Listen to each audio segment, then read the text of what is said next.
Assalamualaikum. Assalamualaikum Assalamualaikum warahmatullahi warahmatullahi wabarakatuh. wabarakatuh.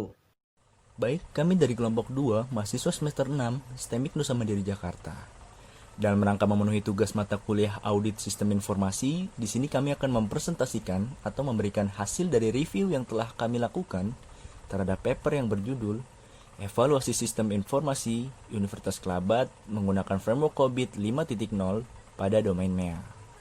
Untuk menghindari kesalahpahaman informasi yang diberikan, mohon untuk memperhatikannya dengan baik. Semoga apa yang kita sampaikan dapat berguna dan juga menambah wawasan untuk kita bersama. Tanpa berlama-lama, untuk mempersingkat waktu, langsung saja mari kita mulai. Dengan saya Triwidya Putra akan menjelaskan tentang latar belakang.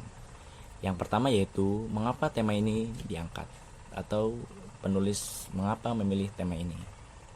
Sesuai dengan judul yang penulis paper ini berikan, tema yang diangkat di dalamnya adalah mengenai penerapan framework COVID 5.0 pada domain MEA atau monitor, evaluate, dan assess. Alasan penulis mengangkat tema tersebut ialah untuk memastikan bahwa sistem informasi yang berjalan pada objek penelitiannya, yaitu Universitas Kelabat, sudah berjalan sesuai dengan harapan organisasi dan juga sudah efektif. Serta untuk mengetahui capability level pada domain MEA COVID 5.0 dengan sistem informasi di Universitas Kelabat. Lalu, permasalahan yang terjadi dan dihadapi.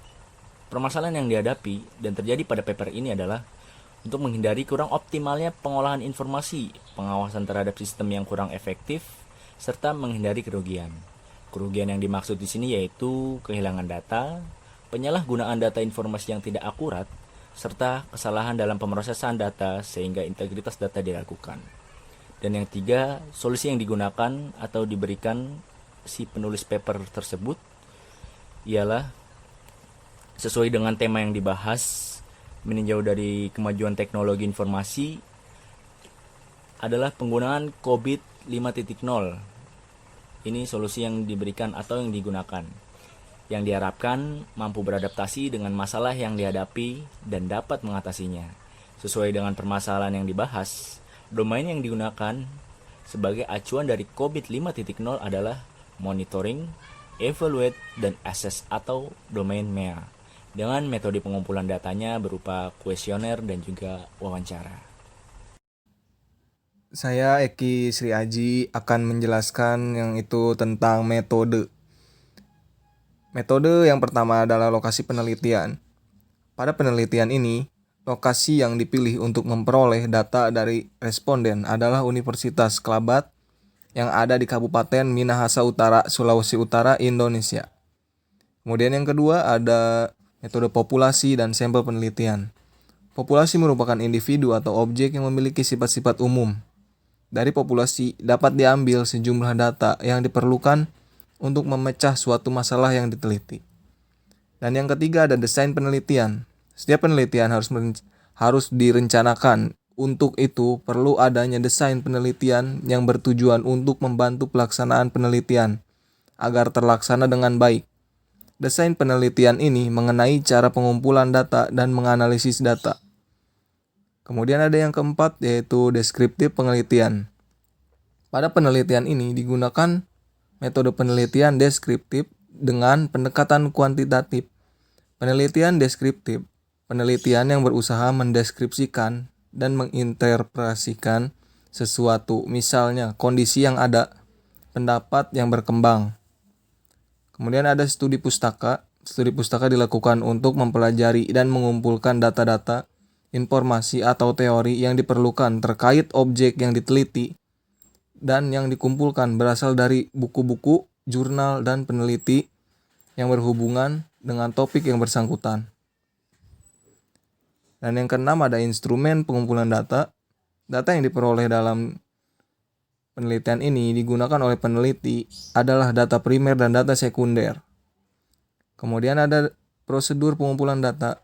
Dalam penelitian ini, peneliti mengumpulkan data dengan cara melakukan wawancara serta pembagian kuesioner kepada responden yang merupakan staf TI di Universitas Kelabat.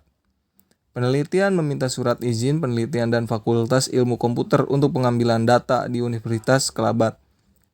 Penelitian menyerahkan surat izin kepada pihak TI Departemen di Universitas Kelabat. Penelitian mengumpulkan informasi utama yang berasal langsung dari staf TI di Universitas Kelabat dengan metode wawancara. Yang kedelapan ada teknik analisa data. Teknik analisis pada penelitian ini menggunakan rumus statistika untuk menghitung soal poin dari setiap level kapabilitas pada setiap variabel domain MEA, yaitu MEA01, MEA02, dan MEA03. Pengembangan teorinya, COVID-5 membantu perusahaan menciptakan nilai optimal dari TI dengan menjaga keseimbangan antara menyadari manfaat dan mengoptimalkan tingkat resiko serta penggunaan sumber daya. COVID-5 membuat informasi dan teknologi yang saling berhubungan dengan dikelolanya secara baik dan holistik bagi keseluruhan perusahaan. Baik, di sini saya akan melanjutkan presentasinya. Sebelumnya, perkenalan dulu, nama saya Muhammad Deden Ruhiat. Oke, saya di sini akan menjelaskan yaitu hasil analisis apa saja yang ada dalam paper tersebut. Hasil dari analisis paper ini mendapatkan dua hasil perhitungan, yaitu yang pertama hasil perhitungan capability level. Perhitungan capability level di sini didapatkan dengan perhitungan dari rekapitulasi kuesioner, di mana capability level pada proses ini yaitu ada MIA01, MIA02, dan MIA03. Di mana perhitungan rata-rata capability level dari domain MIA01 dikelompokkan berdasarkan capability level 1, 2, dan 3 berserta dengan hasil presentasi per level dan persentase keseluruhan atau per subdomain. Di sini ada dalam perhitungan capability level ini yaitu ada 3 tabel hasil perhitungan capability level.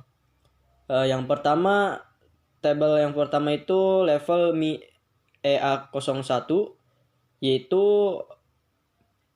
berdasarkan hasil perhitungan tabel 1 hasil presentasi capability level MIA01. Pada level 1 itu rata-rata capability-nya persentasinya per level itu yaitu 82%.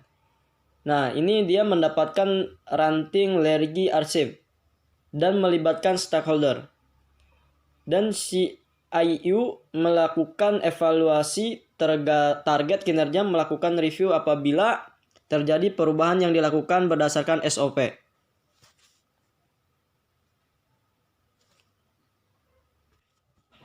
Nah, untuk persentase yang level keduanya yaitu mendapatkan levelnya itu 78%. Sama ini juga mendapatkan ranting Lergy. Proses ini juga sudah baik karena data yang digunakan sudah terpenuhi. Dan yang ketiga, persentase level 3 yaitu 77%. Nah, untuk tabel yang kedua yaitu tabel perhitungan capability level MIA02. Berdasarkan hasil perhitungan pada tabel 02, persentase capability level MIA02 yaitu ada monitor, evaluate, and assess the system of internal control. Pada level pertama, presentasi per levelnya yaitu di sini ada mendapatkan 80%. Proses ini sudah melakukan pemantauan SIU oleh Departemen TI. Nah, untuk yang kedua, level kedua itu mendapatkan 79%. Mendapatkan ranting Lergy. Proses ini melakukan monitoring untuk masalah dan resiko. Dan presentasi level 3 itu mendapatkan 74%. Sama mendapatkan ranting alergi arsip. Pada proses ini Departemen TI melakukan evaluasi CU berdasarkan SOP. Lanjut kita ke tabel perhitungan yang ketiga, yaitu level MIA 03. Berdasarkan hasil perhitungan pada tabel 3, hasil dari presentasi capability level MIA 03, di sini ada monitor, ada evaluate, ada access confidence with external recruitment. Pada level 1, persentasenya yaitu 72%. Mendapatkan ranting di mana CU memiliki legalitas dan pengolahan informasi sesuai dengan persyaratan hukum. Untuk presentasi yang level 2 yaitu mendapatkan 80%, dia mendapatkan ranting alergi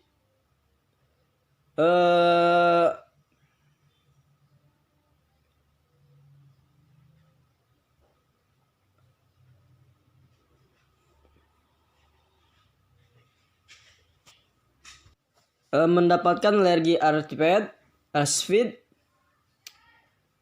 yaitu SIU melakukan undang-undang TI. Evaluasi proses TI dilakukan secara berkala atau dilakukan secara alergi arsip.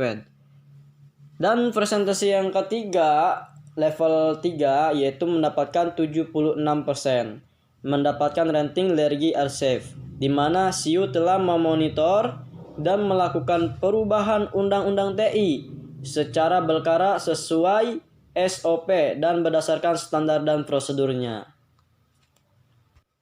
Nah, kenapa suatu proses dikatakan lulus?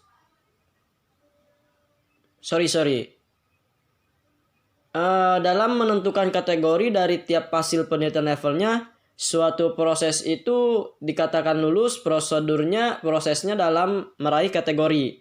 Contohnya kategori largely archived L dengan ketentuan rank nilai yang diperoleh adalah 50-85%. Nah, makanya nilai yang tadi itu, yang nilai dari di atas 50-85% itu, dia mendapatkan kategorinya itu largely archived. Disingkatnya itu L. Nah, sedangkan apabila suatu proses memiliki rank berkisar antara lebih dari 85-100%. Ini merupakan syarat yang harus terpenuhi untuk bisa melanjutkan pada penilaian level kapabilitas selanjutnya. Ada ketentuan proses sebelumnya harus meraih kategori fully archived, yaitu disingkat huruf F, bila ingin melanjutkan pada proses selanjutnya. Jadi sudah jelas. Kita melihat presentasinya di situ 75%, 85%, dari 50 sampai 85% itu dia mendapatkan kategorinya alergi arsiped. Nah, ketika melebihi dari itu, maka kategorinya fully archived. Nah, tadi dari 50 sampai 85% itu disebutnya alergi arsiped. 85 sampai 100% itu disebutnya fully archived. Nah, maka ada lagi not archived 0% sampai 15% dan partially archived 15% sampai 50%. Itu deskripsi kapabilitas levelnya. Nah, selanjutnya yaitu ada perhitungan secara keseluruhan. Perhitungan secara keseluruhan ini yaitu hasil perhitungan presentasi secara keseluruhan digunakan untuk melihat sejauh mana proses dalam suatu subdomain ataupun hasil persentase ini dapat dari perhitungan total setiap level dalam suatu domain. Ya, saya Muhammad Kurniawan ingin melanjutkan materi kelebihan dan kekurangan dari framework tersebut. Saya akan bahas kelebihannya terdahulu. Kelebihan dari framework yaitu efektif dan efisien. Berhubung dengan informasi yang relevan terkait dengan proses bisnis, integritas, ketepatan, dan kelengkapan informasi yang diberikan dan proteksi terhadap informasi sensitif dari pihak yang tidak bertanggung jawab. Sedangkan kekurangan dari COBIT yaitu COBIT hanya berfokus pada kendali yang pengukuran, tidak memberikan paduan implementasi operasional, maka perlu mengadopsi berbagai kerangka kerja lain seperti ITL dan kerumitan dalam penerapan. Saya Yahya Iskandar. Kesimpulan dari uraian kesimpulan yang ada pada paper tersebut disebutkan secara jelas poin per poinnya, sehingga pembaca lebih mudah memahami maksud dan tujuan dari paper tersebut. Penekanan pada hasil perhitungan dengan menggunakan COBIT 5.0 domain MEA disebutkan secara rinci dan gamblang sehingga kita dapat lebih jelas memahami hasil dari penelitian. Saran. Pada bagian saran, tim penulis dari paper tersebut memberikan beberapa masukan kepada Universitas Kelabat di bagian sistem informasinya sebagai langkah untuk peningkatan kinerja sistem informasi Universitas SIU Kelabat. Tak hanya pada objek penelitiannya, tim penulis tak lupa mengingatkan juga bagi tim peneliti untuk selalu meningkatkan kemampuan, juga memberikan tools pendukung lanjutan yang dirasa membantu bagi siapa saja yang ingin berlanjut meneliti. Demikian yang bisa kami sampaikan, kurang lebihnya mohon dimaafkan. Jika ada pertanyaan ataupun saran, silahkan tuliskan di kolom komentar. Sekian dari kami dan Wassalamualaikum warahmatullahi wabarakatuh.